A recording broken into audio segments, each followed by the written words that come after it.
Kivu Leo 24, chombo cha habari za kweli kwa muda sahihi. Na mpenzi mtazamaji wa Kivu Leo 24, natumai hu mzima wa afya. Ambatana nasi katika dira za leo tukiwa 21 Oktoba 2025. Tunatangazia toka mashariki mwa DRC. Natasha Mingo Andrea ni mtangazaji wa siku. Tuangazie dira zetu na habari za uchumi. Gavana wa mkoa wa Kivu Kusini anatoa wito kwa waendeshaji uchumi na huduma za umma za viwandani na kibiashara kuheshimu hatua zilizochukuliwa kuweka kiwango cha ubadilishaji. Hii ni kuhakikisha mazingira ya afya na haki kwa manufaa ya watu wa Kivu Kusini. Mamlaka ya mkoa ilieleza hayo katika taarifa kwa vyombo vya habari ambao nakala yake ilisomwa nasi Oktoba 21, 2025. Katika tangazo hii kwa vyombo vya habari, mamlaka ya mkoa inasikitika ukweli kwamba licha ya kushuka kwa thamani ya dola kwenye soko la fedha za kigeni, waendeshaji fulani wa kiuchumi na huduma za umma, hasa katika sekta ya mawasiliano, biashara na huduma za kifedha kama vile SNEL na Regideso, wanaendelea kutumia bei kulingana na kiwango cha ubadilishaji cha zamani kupita kiasi kisichohusiana na kiwango halisi kinachozingatiwa kwenye soko. Vitendo hivi, kulingana na gavana, husababisha tofauti zisizo na msingi kati ya thamani halisi ya bidhaa na huduma na bei zao za kuuza, kudhoofisha uwezo wa ununuzi wa kaya na kufanya makosa ya wazi ya kiuchumi. Ikikabiliwa na hali hiyo, mamlaka ya mkoa inatoa wito kwa serikali kuzingatia kanuni za uwazi na usawa wa kiuchumi.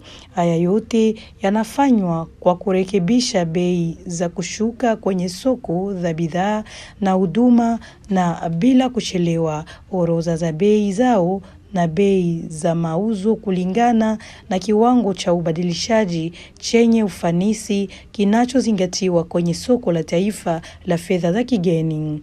Gavana pia anawataka wahakikishe kuwa bei zinazoonyeshwa katika faranga za Kongo zinaonyeshwa kwa usahihi, usawa wa sasa wa franga za kikongomani dhidi ya dola ya Marekani, na wajiepushe na mazoea yoyote ambayo yanalingana na ulangulizi wa biashara, udanganyifu wa viwango au utozaji wa ziada kwa njia isiyo ya kawaida chini ya adhabu ya vikwazo. Mamlaka ya mkoa inasisitiza kwamba utawala bora wa kiuchumi, heshima wa matumiaji na nidhamu ya soko ni nguzo za utulivu na ustawi wa pamoja.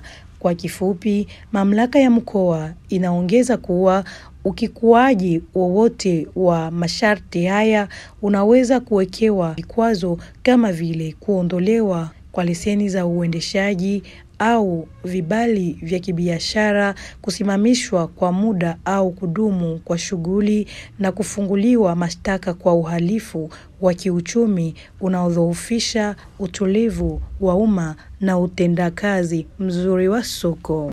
Habari za kijamii. Idadi ya watu inaombwa kutanguliza mazungumzo, kuvumiliana na kuelewana ili kuzuia na kutatua migogoro. Wito huu umetolewa na Bwana Deo Buumba Bitalia, mkurugenzi mtendaji wa shirika la Action for Peace and Concord APC, wakati wa mahojiano na vyombo vya habari vya ndani kando ya siku ya usuluhishi wa migogoro duniani, siku ya utatuzi wa mizozo inayosherekewa kila mwezi wa Oktoba. Kulingana na Bwana Deo Buumba, siku hii ni fursa ya kuongeza ufahamu miongoni mwa wananchi wote kuhusu umuhimu wa amani, kuishi pamoja na usimamizi wa mivutano isiyo na vurugu ndani ya jamii.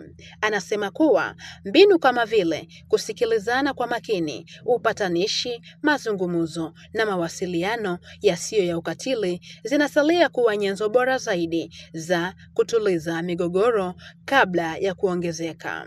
Kulingana na yeye, kila mtu anaweza kuchukua jukumu hata kwa kiwango kidogo nyumbani, shuleni, ujirani wala kazini, kwa kuwa na mitazamo ya kuwajibika na yenye amani. Miongoni mwa migogoro inayotia wasiwasi zaidi, Bwana Deo Buumba anataja mivutano ya kijamii, migogoro ya kisiasa na mizozo ya kifamilia, akitaka migogoro hiyo ishughulikiwe kupitia mbinu jumuishi badala ya makabiliano. Alisema kwa wakaaji wa Kongo, ujumbe kwa siku kuu hii ya tanzuazi mijozo wa ujenzi wa uhusiano bora ni kuomba kwanza wakaaji wajipe moyo, wasipoteze matumaini na waendelee kutumika. Zaidi wakaaji wa Kongomani wajenge mbinu za kukataa vita, wajenge mbinu za kuzungumza na pande husika zote, waeleza kama Wakongomani wanapenda amani, hawapendi vita. Wakongomani wanapenda ustawi, Wakongomani wanapenda maendeleo. Wana huba ya kuona kesho nchi inakuwa na nguvu za serikali zenye kuweza kuleta uwezo kwa nchi yetu kuheshimika, na zaidi nchi yetu kuwasiliana na nchi za kijirani katika njia za uhusiano wa maendeleo, katika njia za uhusiano kwa uchumi, watu wakiheshimiana. Wakongomani wana lazima ya ustawi, wana lazima ya uchumi, wana lazima ya kuishi vizuri, hawana lazima ya vita. Vita havijengi, vita vinabomoa.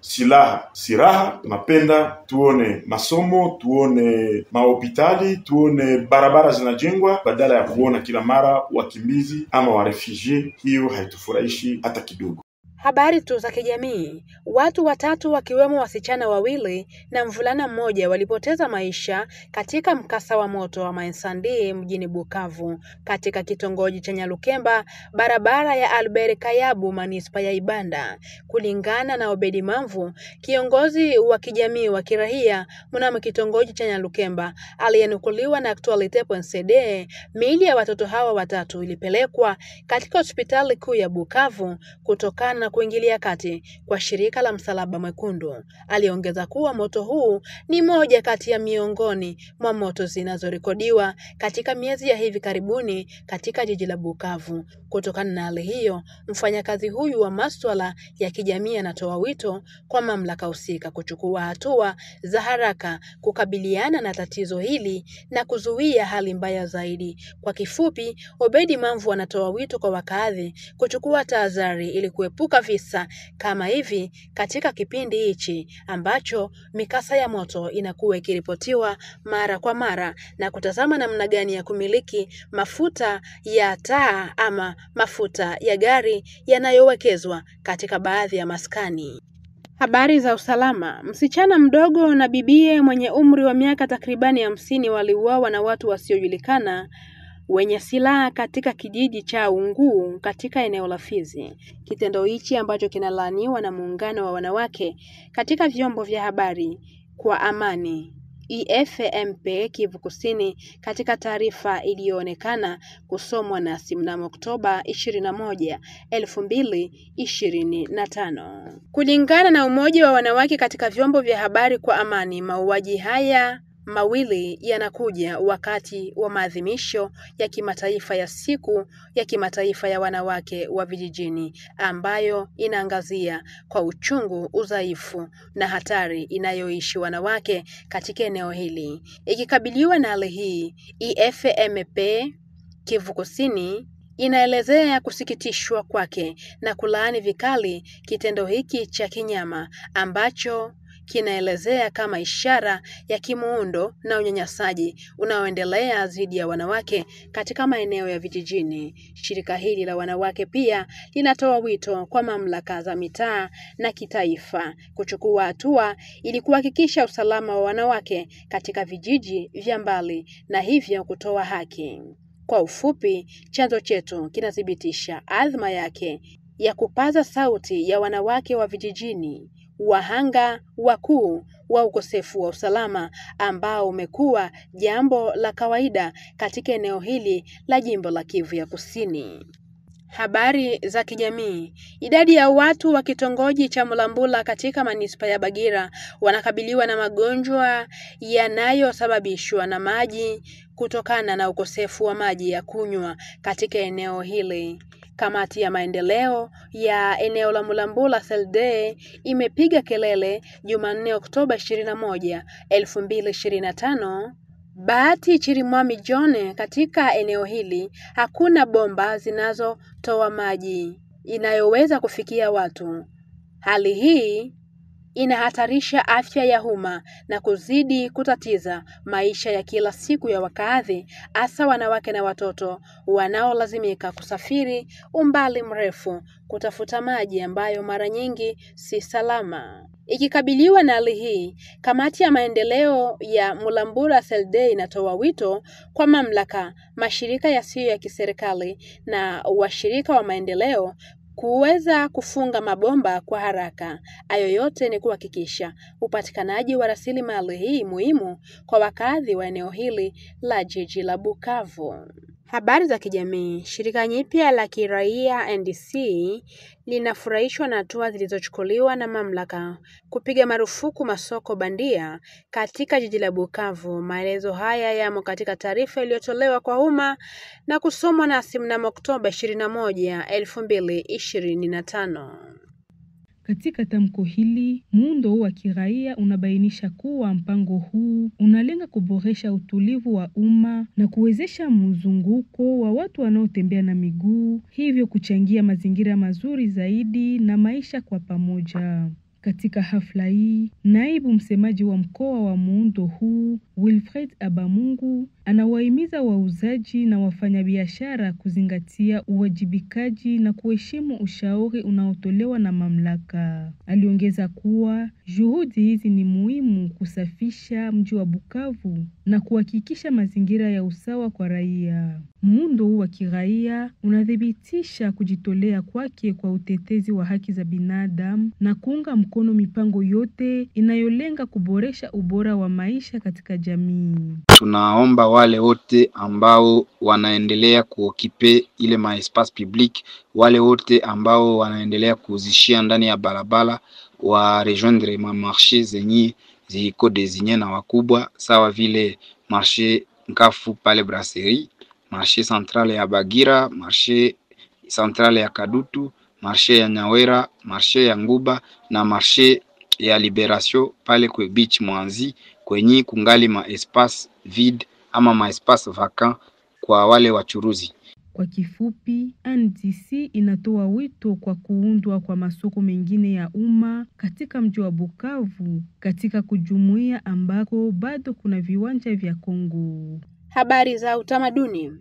Kwa lengo la kukuza vipaji vya wasichana na wanawake wachanga katika sekta ya kitamaduni, kituo cha sanaa cha Delia Ndaro kinatangaza kufanyika kwa toleo la pili la wiki mahiri kuanzia Novemba 10 hadi 16 mwaka wa 2025 katika jiji la Bukavu. Ilikuwa wakati wa mkutano na waandishi wa habari iliyofanyika mnamo jiji la Bukavu. Katika wiki ya kitamaduni, wasanii wengi wao wakiwa wasichana wadogo na wanawake watatoa maonyesho ya haraka ya muziki, slama, densi na ukumbi wa michezo.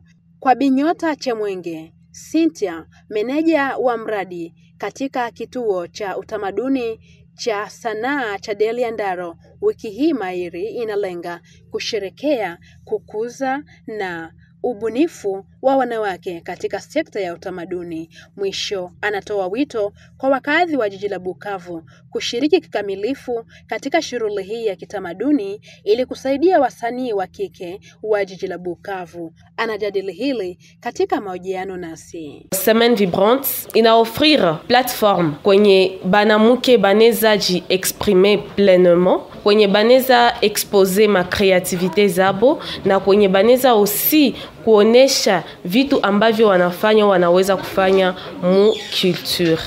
Itaanza le 10 Novembre mpaka le 16 Novembre hapa ku Centre Delia Ndaro Art Culture. Na ile le 10 mpaka le 16 itakuwa ni semaine muzima ya ma activite. Kila siku iko na teme yayo. Tuseme siku ya kwanza itakuwa ni slam, musique na danse. Siku ya pili itakuwa ni danse na théâtre. Siku ya tatu ni cinema. Siku ya ine itakuwa ni slam. Siku ya tano itakuwa ni musique tutakuwa na Kivu Jazz. Siku ya 6 itakuwa tena ni musique na slam, na ile siku ya mwisho itakuwa ni siku ya restitution na baartiste benye bali preste mu semaine vibrante. Tujulishe kwamba wiki hii nzuri ni sehemu ya mradi wa mafuriko ya ubunifu ya kitamaduni ya vijana inayotekelezwa na anga ya kitamaduni ya sanaa ya Deliandaro kwa msaada wa shirika la Uwezo Afrika Initiative na usaidizi wa kifedha kutoka kwa wakala wa ushirikiano wa kimataifa wa Ubeljiji Annabel. Tuweze kutamatisha na habari za soka. Kocha wa DRC ya Leopard ya wanawake Pamphile Miayo ametoa orodha rasmi ya wachezaji waliochaguliwa kumenyana na Afrika Kusini katika mechi ya kufuzu kwa kombe la mataifa ya Afrika kwa wanawake wa 2026. Mechi hizi zitakuwa zikichezwa Oktoba 22 jijini Kinshasa kwa mkondo wa kwanza na Oktoba 28 huko Johannesburg kwa mkondo wa pili. Hizi zitakuwa mechi za kwanza za kocha Pamphile Miayo katika ukuna. Baada ya maandalizi marefu ya kocha wa timu ya taifa ya wanawake wa Jamhuri ya Kidemokrasia ya Kongo, jumla ya wachezaji 24 wanaocheza katika vilabu mbalimbali ndani ya nchi na nje ya mipaka ya taifa. Orodha kamili ya wachezaji walioitwa ni kama ifuatavyo. Walinda mlango ni Fideline Ngoi toka FCF Mazembe, Rite Konde toka FCF Mazembe, Nyota Kalume toka FCF Lupopo, Mabeki Belange Vukulu toka FCF Mazembe, Emeriad Mawanda toka FA Msichana, Alphonsine Kapinga toka FCA Msichana, Yvonne Obonga toka FCA Msichana, Vanessa Mwila toka OSLCT, Valentine Muwenga toka FCF Les Aigles. Viungo wakati: Beni Kubiena toka Shanghai RCB China, Marlene Kasaji toka FCF Mazembe, Eva Sumo toka FC Nantes ya Ufaransa, Esther Siluvangi toka OGC Nice ya Ufaransa, Grace Mufwamba toka El Taraj Saudi Arabia, Sara ya Songomo toka Antalya Sport Uturuki. Washambulizi ni kama wafuatavyo: Esther Dikisha toka FA Msichana, Naomi Kabakaba toka Al Ahly Saudi Arabia, Rit Kipoi toka Al Nassr Saudi Arabia, Gloria Mabomba toka AG Auxerre Ufaransa, Wivin Makasi toka FCF Mazembe, Olga Masombo toka Tampa by FC huko Marekani, Merveille Kanjinga toka PSG ya wanawake huko Ufaransa, Flavine Mawete toka Dux Logron Hispania, Deborah Ngalula toka Saint-Georges Guionière huko Ufaransa. Lengo la timu ya taifa ya wanawake Leopard Dam ni kuanza kwa mafanikio mechi mbili za kufukuzu zidi ya timu ya wanawake wa Afrika Kusini, mabingwa wa Afrika waliopo sasa. Mashabiki wa mchezo wa kandanda nchini Jamhuri ya Kidemokrasia ya Kongo wanatazamia kuona mwelekeo mpya utakaoletwa na kocha Pamphile Miayo kwa kikosi hiki ambacho kiko katika hatua ya kujengwa upya. Hizi zitakuwa mechi za kwanza za kocha Pamphile Miayo katika usukani wa timu ya taifa ya wanawake. Ni hayo tu tumekuandalia kwa siku ya leo, mpenzi mtazamaji wa Kivu Leo 24, tukiwa 21 Oktoba 2025. Hatuna budi kusema asante kutukopa jicho na sikio mwanzo hadi tamati wa matangazo yetu. Basi tukutane siku nyingine kwa majaliwa ya aliye juu. Kwaherini. Kivu Leo 24, chombo cha habari za kweli kwa muda sahihi.